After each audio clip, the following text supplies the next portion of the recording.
Welcome, everybody, to another episode of the Face Your Ears podcast. My name's Rich Bozick. I'm joined today with my good buddy and partner in podcasting, Justin Hoshella. How you doing, buddy? Hello, I am doing well, Rich. Welcome, everyone, to the special Face Your Year 2023 edition of the Face Your Ears podcast. I'm ready to face my year. Are you? Throw another one at me. Yeah. Yes. What's been going on? Give us an update. As we reflect back on the year, we couldn't help but look at some of our podcast stats.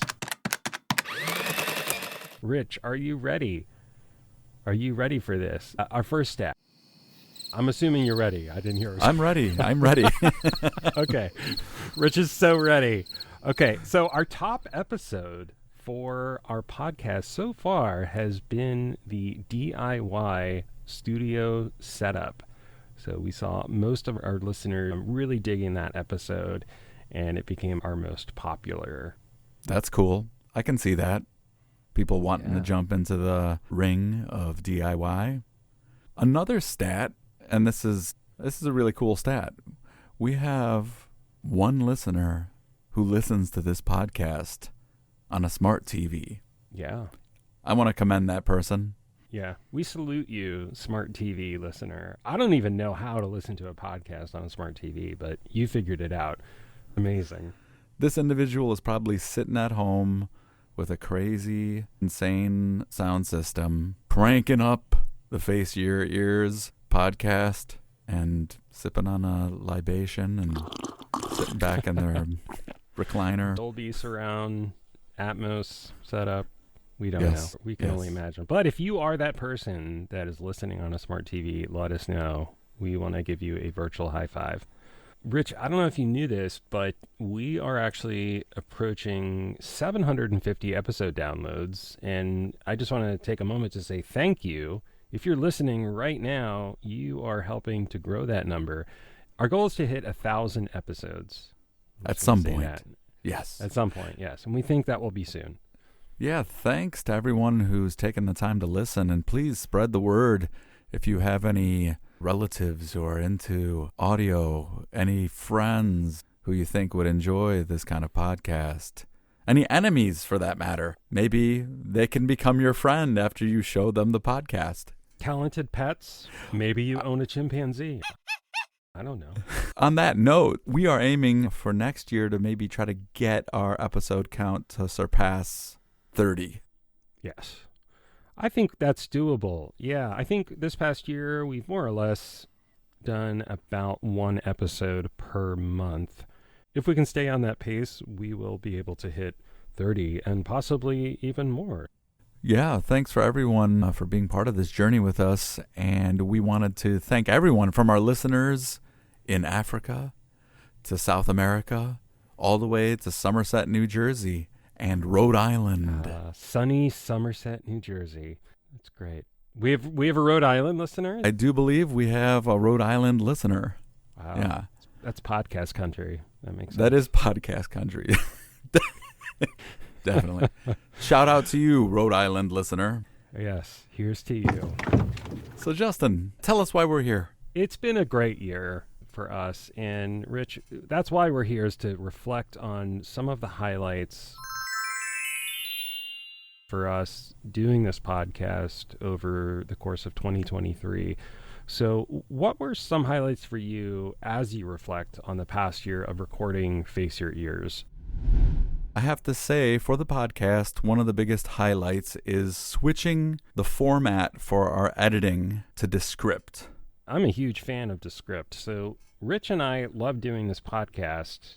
One of the things we don't necessarily love is the editing process, or we didn't, because we were doing it all in Logic Pro, and it was really cumbersome to do that, because we would end up with 30, 45 minutes of audio that we would chunk down to 20, 25 minutes. And that's a lot of work. Descript is actually an AI-assisted podcast editor. So what it does is it allows us to seamlessly import our recordings. It will then create a transcript that we can then edit. So instead of editing the waveform and not really knowing what we're saying, we can just highlight the text of what we've said and delete certain things. It will remove filler words like, yeah, you know. It just makes things so much easier for us. And so we found that instead of it taking maybe 4 or 5 days to edit an episode, we can now edit in typically 1 day. So it's been a huge boon. I don't get to use that word much. A boon has been bestowed upon us. A boon to our editing process. Yes, yes. And it makes incorporating sound effects and stuff super easy. If you're thinking of starting a podcast, check out Descript. It makes the process not only easy, but really fun. It sounds like we're sponsored by Descript, but we're not. But hey, If you're listening to Script and you want to sponsor us, we wouldn't be mad. we know the AI is listening. Just pass that along to your handlers there, AI. Yeah. We've aligned ourselves with the robot. What about you? What highlight of the podcast year do you have? Yeah, I think for me, it actually occurred fairly recently, which was having our first guest, your wife, Catherine Wessinger-Bozick, Katie, as I It was a like great to call episode. her. It was a lot of fun, and it was so refreshing to have somebody who can actually speak eloquently, unlike the two of us, with very, very minimal editing. Her part in the podcast is great. But seriously, she brought a lot of great perspective, a lot of insight, and a lot of really great storytelling about her journey. And so it was just really fun to have that sort of newness to the podcast. So I really think that was the highlight for me. Dare I say that her presence on our podcast, that too was a boon for us. It was a boon, yes, to the quality of our show. I agree. What were some of the biggest challenges or obstacles, in your opinion, that we faced in this year of producing Face Your Ears? I think social media continues to be a challenge for us. So if you can convince us to be more motivated about social media, please reach out. You that. youngsters out there, you Yes. Gen Z and millennials. Wait, you're a millennial, aren't? No, are we? No. It's interesting. You're not. You're Gen X. I'm right on the cusp of Gen X and millennial. I'm like a millenniax. I don't know. Anyway. But yeah, I think social media has been tricky just because we haven't really found a good cadence with that. And I think it's something that we both have talked about that we want to get better at. And I think coming up with a process or some sort of systematized way just so that it becomes a little bit more of a routine and it's not like an afterthought for us would help. Yeah, I agree with that. I also think maybe changing up our idea of what we think social media should be for the podcast. Maybe it doesn't all have to be episode announcements. Maybe we can try to think of some other kind of posts to generate a little bit of interaction. I don't know, just a thought. And we're open to ideas. So if you, dear listener, have some cool ideas about what we could post on social media, please let us know on social media. So Yes. yeah, love that. Speaking about social media and everything, I feel like one of the biggest challenges this past year was having that life/podcast balance thing going on. Yeah. There was a lot of things that happened this past year, and just finding ways to navigate through that, to find time to record and to edit. We both have busy lives. We have other things going on. I'm sure that's a common theme with anyone who's creating anything, whether you're a songwriter or anything like that, finding the time to get it up and running and balancing it out with everything else in your life. Previously, we were doing like 2 episodes per month, and then life happens, and so we went to about 1 episode per month, and it felt like even that was challenging to pull off sometimes just because of life circumstances, traveling, and so on and so forth. But I think that all in all, we've overcome that together as a dynamic duo, and we've been able to produce some really great episodes despite that. And so I think it's really taught us how we can still create really great podcast episodes, but we don't necessarily have to like push ourselves to do more than we're capable of doing, I think is my takeaway from that. Yeah. Rich, now that we've talked about some of the challenges, what are you looking forward to in the new year with the podcast? So what sticks out to you as you think about 2024? I am looking forward to having more guests. It was fun having Katie on here. I think having other people who are specialists in the music field on the podcast to enlighten us on different topics would be definitely something to look forward to. Yeah, I agree. I think guests is a really great focus for us to have. It really showed me having Katie that it just provides a really fun energy and a different point of view and different style of conversation. So I'm really looking forward to that too. I think another thing for me that I'm focused on, and I think you would agree, is increasing our listener base. And so figuring out ways to do that, be it social media. I hear flyers in the mail work really well. Just kidding. No, but seriously. I'm going to put an ad in the paper, I think. Yeah, an ad in the paper. Why aren't we in the yellow pages? What are we doing? We should have an 800 number. We could go all day. Anyway, but seriously, I think increasing our listener base is something we would love to see happen in the new year. So we're going to try to figure that out. Yeah. Because one of the fun aspects of doing all of this is the sharing aspect of it, really. So it'd be great to expand the listener base and maybe get more interaction happening. And yeah, there you go. Last year, we discussed tips for organization as one of our big highlights for preparing for the upcoming year. This year, I thought maybe we could discuss tips for inspiring creativity in the new year. Do you have any thoughts on that? Oh, I do. There's a couple of things that spring to mind that have been a lot of fun for me to learn about and explore. One of them is from a company called Voclia, and they have a plug-in microphone combo thing that allows someone to use their voice as their instrument in their DAW.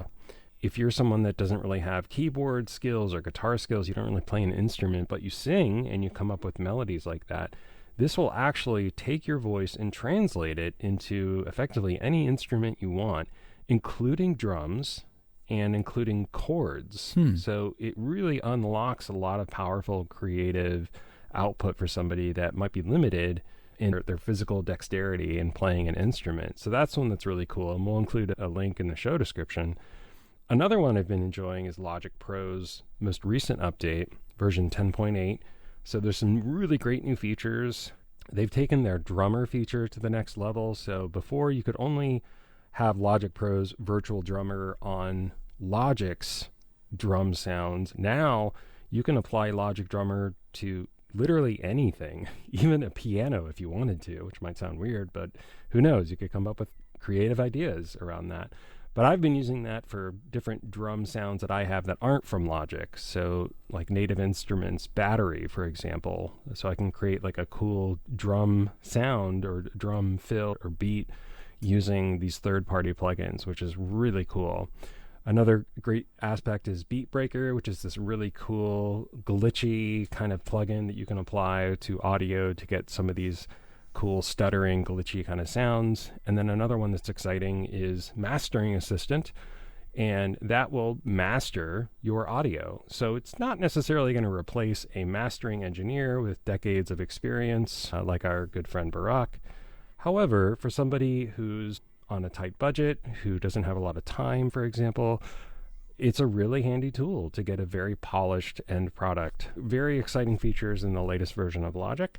And if you want to learn more about them, you can go to manmaderandom.com and contact me about production, training, and coaching services.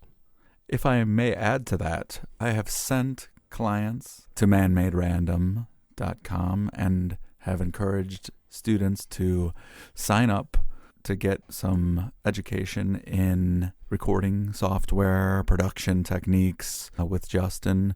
And all the reviews that I've gotten from students is nothing but positive. He's laid back. He's easy to work with. Go for it. Easy like Sunday morning. That's right.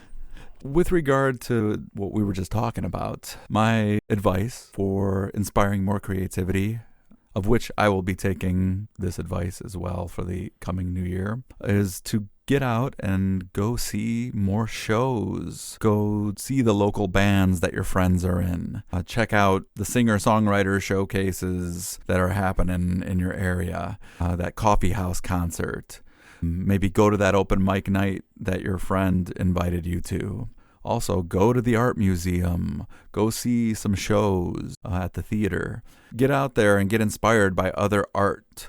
Yeah, it's funny you mention this because I'm actually reading this book right now that's really creepy and eerie, and I think it's inspired me to work on this current composition. I was actually telling you about it last night, and I don't know, I got inspired and started working on some different ideas that are sort of spooky and stuff, and it works, people. So tap into other resources out there, be it musical, literature, theater, whatever. It just inspiration is key, I think. Great point of view, Rich. I agree.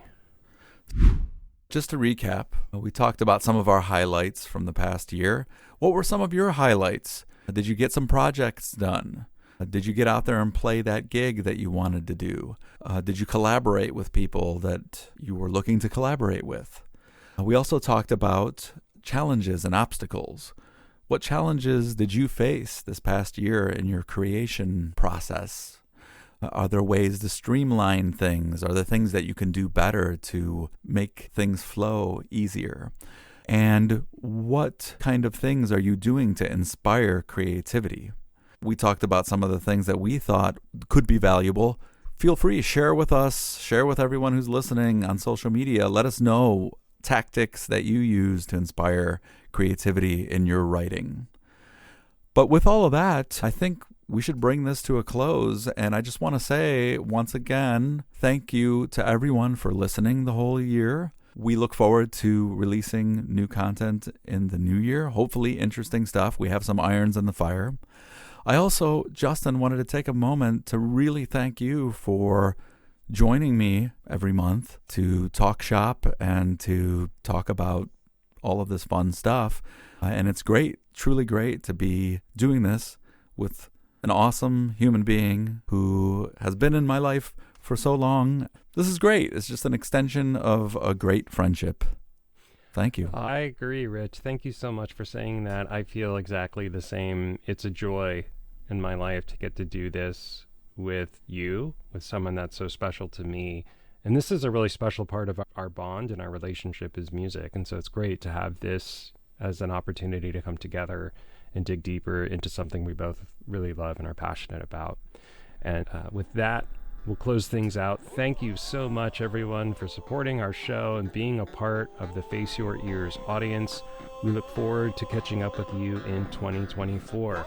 Happy holidays, everyone. Stay safe out there, and you'll hear from us soon. Bye for now. Thank you for listening to the Face Your Ears podcast. If you found this episode entertaining and informative, be sure to share and leave a review. Also, check us out on social media and be sure to like, comment, and subscribe. For more information related to our podcast, head on over to www.faceyourears.com. Links can be found in the show description.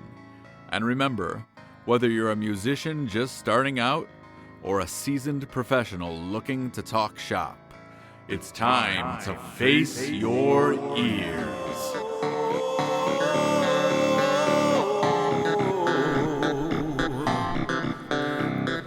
Oh!